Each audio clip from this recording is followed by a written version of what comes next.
Dear all students and viewers, welcome on my YouTube channel. पिछले lecture में मैंने government securities और यानी काइंड्स ऑफ सिक्योरिटीज़ के बारे में चर्चा कर चुका था और ग्रॉसअप के बारे में भी बता चुके थे। पुनः उसको हो सकता है रिपीट करें, लेकिन अभी एक नया टॉपिक छूट गया है, उसका नाम है बॉन्ड वॉशिंग ट्रांजेक्शन। क्योंकि एक टॉपिक छूटा है, शॉर्ट नोट्स दे सकता है, इसलिए इसको जो मैं पुनः एनालिसिस कर देता हूँ। Bond washing transaction, transaction, bond washing transaction, दिखावटी लेन देन, दिखावटी लेन देन। अब इस टॉपिक को समझना है कि बॉन्ड वॉशिंग ट्रांजेक्शन होता क्या है। इसको एक लाइन में समझना है कि bond washing transaction is a artificial transaction, यानी एक वास्तविक लेन देन नहीं है। कहने का मतलब कि दिखावटी लेन देन से आशय एक वैसे लेन देन से है जिसका कि कोई वास्तविक लेन देन, वास्तव में कोई लेन देन नहीं होता। यहाँ पर वास्तव में प्रतिभूतियों का खरीद बिक्री नहीं होता। यानी एक लाइन और बोल सकते हैं कि this is the medium of escaping income tax by the CC यानी करदाता के द्वारा जो है कर चुकाने का नहीं, कर बचाने का, कर चुराने का एक माध्यम है। कर चुराने का एक माध्यम है, एक ऐसा माध्यम कि कर चुरा ले। कैसे कर चुराया जाए, ये बॉन्ड वॉशिंग ट्रांजेक्शन के अंतर्गत होता क्या है कि एक करदाता यानी वैसे व्यक्ति को जिसका कि या तो कर योग्य रकम बहुत कम होता है, नाम मात्र का होता है, या तो होता ही नहीं है, वैसे व्यक्ति को यानी ड्यू डेट की तिथि तक, मतलब दे तिथि पर, ब्याज दे की तिथि पर इसको क्या करता है कि उसको ट्रांसफ़र कर देता है। और यही इसका दे तिथि खत्म होता है, उसके बाद उस व्यक्ति से जिसको कि ट्रांसफ़र किया है उससे वह सिक्योरिटी वापस ले लेता है और कर से बच जाता है। यानी कर चुराने का एक माध्यम है। यहाँ पर वास्तविक रूप में देखा जाए तो प्रतिभूति का कोई ट्रांजेक्शन नहीं होता। यहाँ रियल में नहीं होता, ट्रांजेक्शन हो रहा है केवल एक निश्चित समय के लिए, और जिसका कि वो मतलब ट्रांजेक्शन का मतलब होता है उसके प्रतिफल में कुछ देना। यानी जिसको बेचा जाता है वो कुछ देता नहीं है, केवल वो अपने पास रखता है कर बचाने के लिए और वह पुनः इसको लौटा देता है। ऐसी स्थिति में वह व्यक्ति एक रिश्तेदार या मित्र हो सकता है, क्योंकि जनरल आदमी को तो कोई ट्रांसफ़र करेगा नहीं। अब आगे बढ़ते हम लोग। ये दिखावटी लेन देन क्लियर हो गया कि इट इज आर्टिफिशियल ट्रांजेक्शन है, it is the medium of क्या एस्केपिंग इनकम टैक्स। ठीक है, अब हम चलते हैं, चूँकि पहले बताया जा चुका है, थोड़ा एक लाइन और हम लोग डिस्कस कर देते हैं। टैक्स फ्री गवर्नमेंट सिक्योरिटी तो क्वेश्चन बनाते समय भी कर देंगे। और less tax securities, less tax यानी एक हो गया टैक्स फ्री, टैक्स फ्री। तो टैक्स फ्री शब्द जहाँ लगता है वो कर मुक्त जब लग जाता है तो इसका मतलब गवर्नमेंट सिक्योरिटी पूर्ण रूप से क्या होता है, कर मुक्त होता है। और अदर गवर्नमेंट सिक्योरिटीज में लेस टैक्स सिक्योरिटी जो होगा वो यानी सरकार उस पर कर लेती है और करदाता को कर चुकाना पड़ता है, करदाता के कर योग्य आय में शामिल किया जाएगा। दूसरी चीज़ है जो नॉन गवर्नमेंट सिक्योरिटी, जिसको हम लोग बोले कॉमर्शियल सिक्योरिटी, उसका भी बता चुके थे, वो भी tax free less tax security बता चुके हैं, बताने की जरूरत है नहीं। अब मैं सीधे क्वेश्चन हल करने के लिए चल रहा हूँ। बॉन्ड वॉशिंग ट्रांजेक्शन पढ़ लेंगे, नोट्स के रूप में ये दे सकता है। क्वेश्चन पढ़ने जा रहा हूँ। क्वेश्चन नंबर 3 है, इसके पहले लगता है 2 नंबर क्वेश्चन बना था। ठीक है, for the financial year 16-17 Shrimati Abha Gupta had the following investment. Shrimati Abha Gupta ने निम्नलिखित विनियोग किए। पहला है 7% कैपिटल इन्वेस्टमेंट बॉन्ड। वह कैपिटल इन्वेस्टमेंट बॉन्ड पर यानी 7% जो है विनियोग किया। ठीक है, अब कैपिटल इन्वेस्टमेंट बॉन्ड्स है, यहाँ पर ये गवर्नमेंट सिक्योरिटीज नहीं है, नॉन गवर्नमेंट सिक्योरिटीज है। दूसरा है यानी इसको हम लोग कर योग्य आय में शामिल करेंगे। आगे बढ़ते हैं। 8% आरबीआई रिलीफ बॉन्ड्स। आरबीआई मतलब रिजर्व बैंक ऑफ इंडिया, ये प्योरली गवर्नमेंट का है, इसलिए 8% जो है आरबीआई रिलीफ बॉन्ड्स को जो 44,000 दिया गया है, इसे कर योग्य आय में शामिल नहीं करेंगे। आगे बढ़ते हैं। पुनः है tax free bonds of a public sector. Sector दो तरह का होता है, एक प्राइवेट सेक्टर होता है, पब्लिक सेक्टर। पब्लिक सेक्टर का मतलब ही होता है वो भी गवर्नमेंट अंडरटेकिंग होता है, गवर्नमेंट एसोसिएटेड होता है। तो यहाँ पर भी जो है ये दिया हुआ है कि 10% tax free bonds of a public sector, tax free लगा हुआ है यानी कर मुक्त है। और दूसरी चीज़ है किसका है, पब्लिक सेक्टर का है, तो कंपनी कॉरपोरेशन हो सकता है, बैंक हो सकता है, ये भी कर मुक्त होगा क्योंकि टैक्स फ्री लगा हुआ है गवर्नमेंट का। आगे बढ़ते हैं। Income from undisclosed income. Undisclosed income यहाँ पर आएगा। अनडिस्क्लोज इनकम ऑफ सोर्सेज जो है टैक्सेबल होगा। अब आगे है interest on national saving certificate 8th issue. 7th issue जो है एग्जेम्प्टेड होता है, नेशनल प्लान सेविंग सर्टिफिकेट भी एग्जेम्प्टेड होता है, लेकिन 8th इशू है इसलिए यहाँ पर ये टैक्सेबल होगा। तो पहला आएगा 20,000, ठीक है, और दूसरा आरबीआई पहले बता चुके हैं हम लोग, और ये 8% हो गया क्लियर। ये 6,000 आएगा यानी 20,000 और 6,000। आगे बढ़ते हैं। बिसाइड्स देवव, इसके अतिरिक्त Shrimati Abha had the setup of factory with a building plant and machinery and furniture ETC, यानी उन्होंने एक प्लांट बैठाया है जिसमें मशीनरी और फर्नीचर सब अटैच है। However she decided to give it on a hire at a composite rate, यानी कंपोजिट रेंट पर इसको किराए पर लगातार 15,000 पर मंथ है, तो 12 से गुना करके 1,80,000 होगा। During the year she spend, जो खर्चा किया फिर 25,000 रिपेयर्स है, 8,000 इंश्योरेंस है, ये फैक्ट्री है, इससे रिलेटेड ही इसमें से घटेगा। The depreciation is also deducted year. She had borrowed 5 lakh against these assets but this amount was spent for marriage of her brother, यहाँ पर ये नहीं आएगा। Compute taxable income of Shrimati Abha for the assessment year 1920।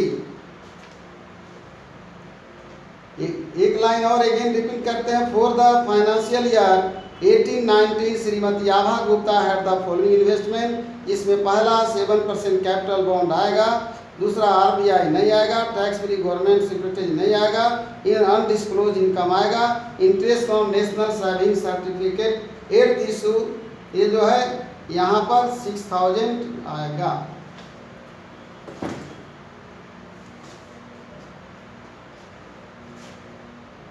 Question number 3 है doctor R.K. Jain.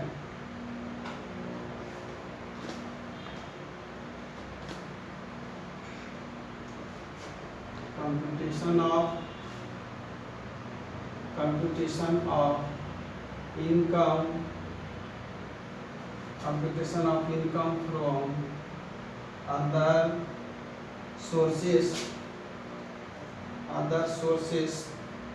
of नाम रहेगा for the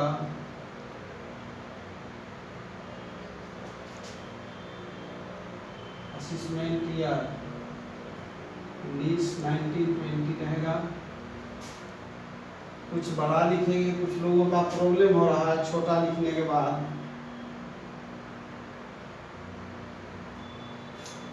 number 1 amount हो गया रुपीज, पार्टिकुलर लिख सकते हैं।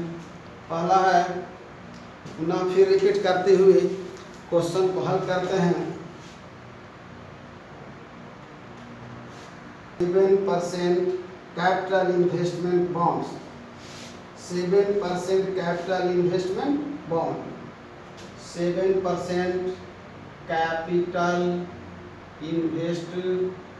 इन्वेस्टमेंट बॉन्ड्स, ये अमाउंट दिया हुआ है यानी 7% ही निकालने के बाद दिया हुआ है, ये आ जाएगा सीधे 20,000। यहाँ लिखेंगे, क्रॉस आउट करने की जरूरत नहीं है। आगे बढ़ते हैं। 8% RBI relief bonds, 8% reserve bank of India RBI relief bonds 8% है। हाँ, रिलीफ बॉन्ड्स एग्जेम्प्टेड। नेक्स्ट है, यानी दूसरा हो गया। तीसरा 10% tax free, 10% tax free, 10% tax free 10% tax free bonds of A tax free bonds of a public sector government, यानी private sector और पब्लिक सेक्टर दो पार्ट होता है। पब्लिक सेक्टर है एग्जेम्प्टेड होगा, एग्जेम्प्टेड 45,000 नहीं आएगा। इनकम फ्रॉम अनडिस्क्लोज सोर्सेज, यानी अनडिस्क्लोज का मतलब जिसका कि कोई निश्चित आधार नहीं है, निश्चित कोई बेस नहीं है, उससे इनकम हुआ, उससे हमको कौन सा आधार से आया है? Undisclosed income, undisclosed income, undisclosed income है। इनकम फ्रॉम अनडिस्क्लोज सोर्सेस लिखा है, इनकम फ्रॉम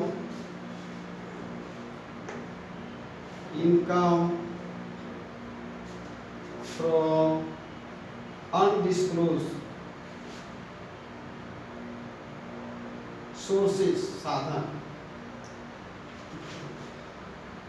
कितना है?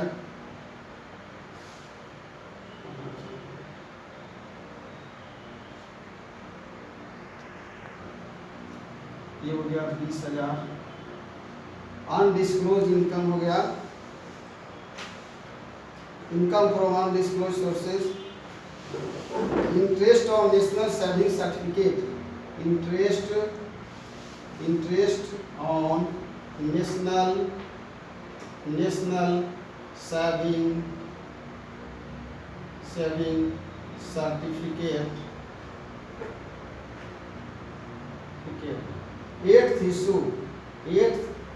7 इशू एग्जेम्प्टेड होता है, 8th इशू है, 8th इशू 6,000 होगा। सॉरी, एक इसमें पॉइंट जो है, पहला पॉइंट, यानी कैपिटल इन्वेस्टमेंट बॉन्ड भी जो है एग्जेम्प्टेड होता है। कैपिटल इन्वेस्टमेंट बॉन्ड भी जो है 7% कैपिटल इन्वेस्टमेंट बॉन्ड एग्जेम्प्टेड होगा। उसमें लिखा हुआ देख लेंगे, 7% कैपिटल इन्वेस्टमेंट बॉन्ड भी एग्जेम्प्टेड होता है। 7% कैपिटल इन्वेस्टमेंट बॉन्ड भी एग्जेम्प्टेड होता है। और ये RBI तो है ही, और इसको तो क्लियर कर चुके हैं, यहाँ भी लिखाया हुआ होगा जो भेजा गया व्हाट्सएप में, या याद कर लेंगे कि 7% कैपिटल इन्वेस्टमेंट बॉन्ड्स है, ये भी गवर्नमेंट के द्वारा जारी किया जाता है, ये भी जो है एग्जेम्प्टेड होता है। अब जो है हम लोग इसको देखते हैं आगे।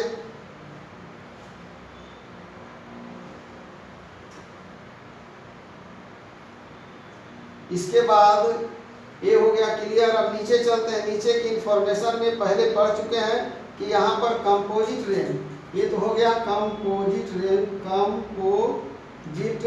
रेंट कितना था? 15,000 गुने 12, 15,000 गुने 12, 15,000 गुने 12, 1,80,000 हो गया। 1,80,000, 1,80,000, जिसमें इसका सारा एक्सपेंसेस को घटा दिया जाएगा, लेस एक्सपेंसेस होगा। एक्सपेंसेस क्या क्या कर रहा है देखते हैं। एक्सपेंसेस में है, पहले है रिपेयर, उन्होंने during the year she spend 25,000 repairs पर है 25,000, रिपेयर पर 28,000, इंश्योरेंस है, इंश्योरेंस पर खर्चा किया है 8,000 इंश्योरेंस पर खर्चा किया। और उस बिल्डिंग पर डिप्रिसिएशन हुआ, उस बिल्डिंग के ऊपर दिया है डिप्रिसिएशन 50, 25, 75 वाट 83,000। ये इनकम हुआ और ये हो गया इसका एक्सपेंडिचर। घटाने के बाद आ गया हमारे पास 10 में से 3 घटा 7 और 17 में से 8 घटा 9 यानी 97,000 हो गया ये। अब 97 713 का 3 हाथ में 1 9 10 और 2 12 1,23,000 यानी देखते हैं आंसर क्या है। यानी टैक्सेबल इनकम हो गया, टैक्सेबल इनकम 1,23,000 ये हो गया टैक्सेबल इनकम। याद रखना है कि एग्जेम्प्टेड और क्या बोलते हैं टैक्सेबल कुछ आइटम को याद करना पड़ेगा। क्वेश्चन कंप्लीट हो गया। इस क्वेश्चन को यहीं अभी रहने देते हैं। यानी ये क्वेश्चन नंबर 3 है। फिर से चूंकि 2-3 तो क्लियर ही था, ये सबको बता चुके थे। कंफ्यूजन यहाँ पर हुई थी।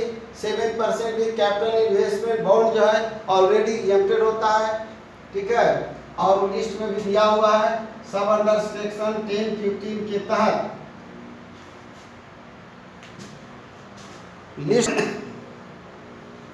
पहले एग्जेम्प्टेड लिस्ट और टैक्सेबल का एक बार पुनः पढ़ लेंगे। और चूंकि बहुत आसान लेसन है, this lesson is very easy, बहुत इजी है, आसानी से आप हल कर सकते हैं बशर्ते आपको लिस्ट याद हो। अगर लिस्ट याद ना हो तो संभव नहीं हल करना। यानी हमें भी जब तक लिस्ट कंफर्म नहीं दिमाग में नहीं है तो कहीं न कहीं मिस्टेक हो जाएगा। इसलिए लिस्ट को प्रॉपरली याद करना। पहले व्हाट्सएप पर लिखा था मैंने कि प्रॉपरली लिस्ट को याद कर लें। ज़्यादा नहीं, 10-12 से ज़्यादा आइटम आएगा नहीं, उतना याद कर लेंगे तो लगभग क्वेश्चन हल हो जाएगा। आज मैं लेक्चर को यहीं एंड करता हूँ और अपने व्यूअर्स जितने भी हैं और स्टूडेंट्स को बहुत बहुत धन्यवाद देता हूँ।